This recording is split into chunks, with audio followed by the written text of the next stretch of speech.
Good evening, everyone. How's it going? This is your evening news recap episode.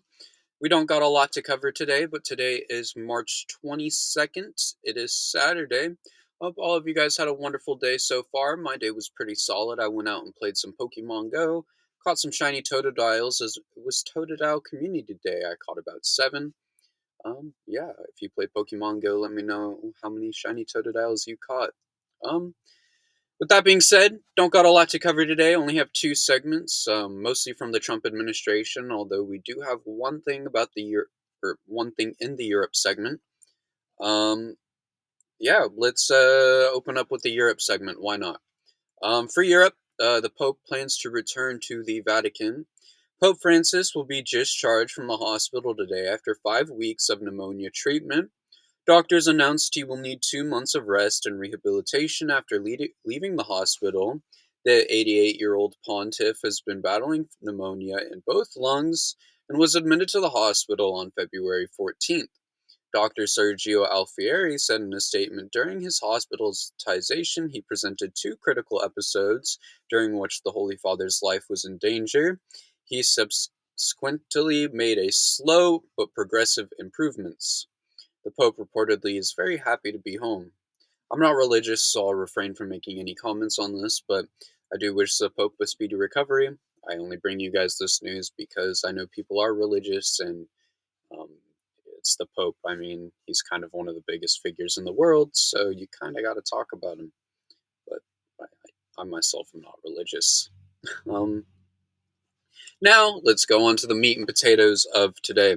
The Trump administration, we've got a lot of topics to cover. Trump said he didn't sign the Alien Enemies Act. Commerce Secretary Howard Lutnick sold 1,000 gold cards in a day. Trump wants to rejoin the Commonwealth. Trump revokes the legal status of 530,000 people. And Trump demands an apology from Maine's governor. Let's get started.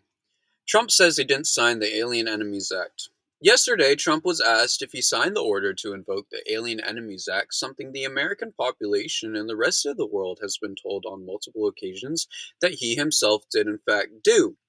Trump told reporters other people had handled it and would say, "We don't want criminals to get into our country, number one. I don't know when it was signed because I didn't sign it." He would shift the blame on Marco Rubio, saying that Secretary of State Marco Rubio has done a great job. He wanted to get them out, and we will go along with that. We want to get criminals out of the country.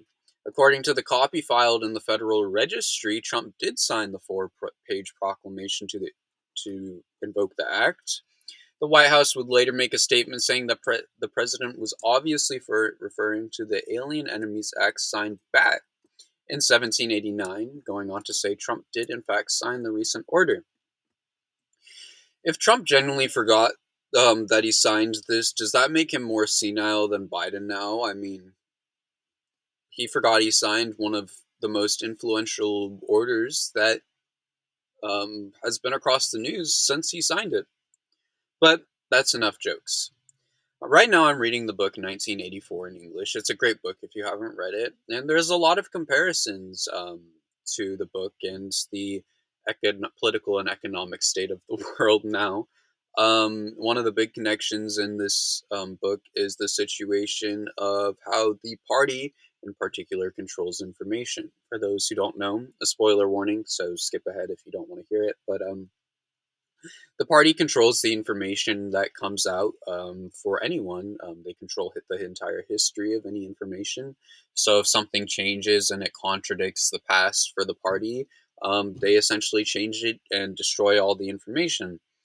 And I think it's something that could be very thought about today with the destruction of DEI information from World War II, and a bunch more things that Trump has removed from federal websites, along with Trump essentially saying that he didn't sign this order when we were essentially told the entire week that, oh, the president signed this order and it's going to be a great thing for America because, Donald Trump, he's one of the greatest presidents of all time.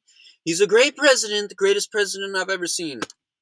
Fuck Donald Trump. But yeah, I think especially with books like 1987 Fahrenheit 151 And there's a bunch of other books like out there. Those are things we need to read because they have a lot of comparisons to what's going on today. So, if you haven't read the book, I truly recommend it. It's a great book. Give it a read. Commerce Secretary Howard Lutnick says he sold 1,000 gold cards in one day. A while ago, the Trump administration announced a plan for a gold card program, selling a path to U.S. citizenship for $5 million. Today on a podcast, Howard Lutnick's Commerce Secretary said he sold 1,000 cards in a day. Lutnick would elaborate on the program, saying the gold card would replace the green card, granting permanent U.S. residency to anyone who purchases the card. According to Trump, there also won't be a cap on the amount issued. Trump says all the profits will go to the national debt. I say we'll see about that one. So if they sold 1,000 gold cards in a single day, that means they would have made $5 billion. The current debt is around 30 trillion. If all of this goes into the debt, it would take 6 million people buying a gold card to eliminate our national debt. With 8 billion people on the earth, this sounds relatively possible, but in my opinion, it just sounds like they're selling off citizenship to the highest bidder. I personally think we should be embarrassed by this, forcing people to pay $5 million for citizenship when a majority of Americans will not only never see that money in life, but already live paycheck to paycheck is absolutely insane. Um, I feel like that should just be blatantly obvious. If Americans are living paycheck to paycheck, but you're selling citizenship to people for $5 billion, not even citizenship, a path to citizenship, whatever that means, you're selling the country at that point, buddy. You're not providing citizenship. You're selling the country. Americans will never even see that money in their life. And oh, what a time to be alive. What a time to be alive, I'll tell you that much. Let's move on.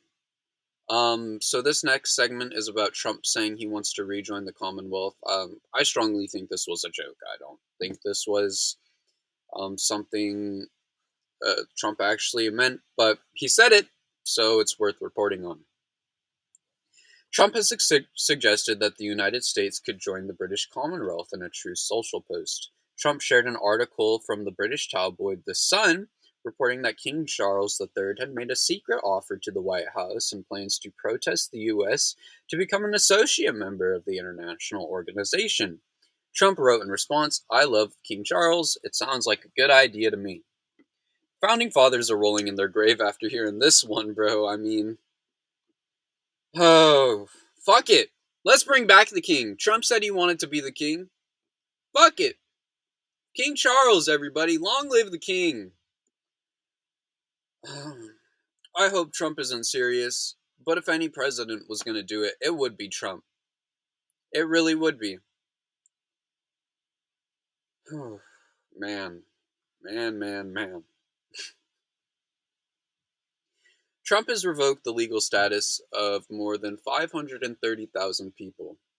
The Donald Trump administration has revoked temporary legal status of 530,000 people, including Cubans, Haitians, Nicaraguans, Venezuelans, in the United States, according to the Federal Registry.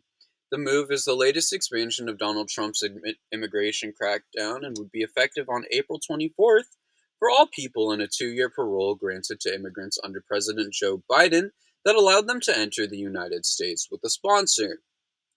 Trump also plans to deport nearly 240,000 Ukrainian immigrants who fled the war with Russia. I'm sure this will be blocked by a judge. My only question is if it'll be followed through with or not. It's unfortunate that there's really nothing we can do in this except use our voices and continue to speak out against it, but I mean, at least it's something. Nobody deserves to be deported or displaced in any way, and using your voice to speak out against this tyranny is something that we must do and we must continue to do, because, I mean, unless we're planning on starting a revolution, we ain't doing jack shit. Um, yeah. I,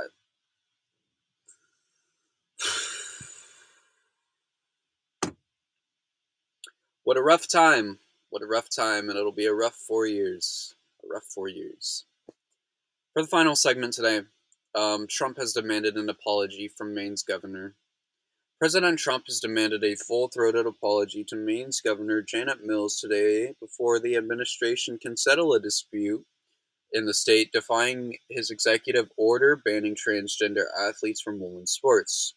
Trump wrote in a Truth Social post, while the state of Maine has apologized for their governor's strong and totally incorrect statement about men playing in women's sports, while at a statement in the White House Governor's Conference, we have not heard from the governor herself, and she is the one that matters. We need to get a full-throated apology from the governor herself and a statement that she would never make such an unlawful change to the federal or challenge to the federal government again before this case can be settled. I could say a lot about this, and if I started talking a lot about this, I would get very pissed off. So I'm going to refrain from that, just out of the need of not wanting to stress myself anymore.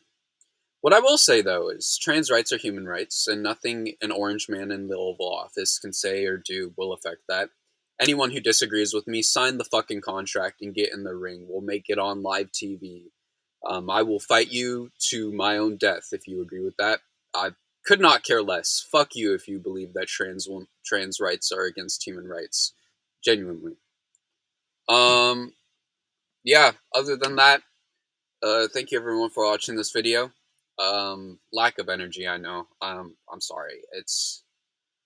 This news is getting to be a lot, and at the end of the day, it only pisses me off as much as it does you guys even more. And um, I mean, got a lot of things to be worried about. Got a lot of things that need to be done. That unfortunately probably won't be done until after Trump's administration. And it's a lot of scary things that are happening, and a lot of it is just saying, and none of it is actually followed through on. But it does definitely take a whole on or a toll on your mental health. Spending a majority of your day doing this research. But with that being said, I'm not complaining. I enjoyed the job. I enjoy doing this stuff for you guys. It brings me a lot of joy to be able to not only freely discuss my opinions, but get the support that I get from you guys. Your support means the world to me, and I really appreciate it. With that being said, check out my other social media platforms. This goes out on Substack and YouTube. So if you're on Substack, how's it going? There's links in the comment section about information and other socials I'm on. If you're on YouTube, this is just automatically updated or uploaded to YouTube from Substack, so there isn't really a about section. I could. I'm lazy. I'm gonna be real with you. But check out the socials. There's Blue Sky, Fade James News. There's YouTube. There's Instagram. Everything's Fade James News for the most part. I'm also on TikTok. That's like my most popular platform. So a lot of you probably know me from there. But yeah, with that being said, thanks everyone for watching. I'll see you guys tomorrow with another episode. Have a good one, guys.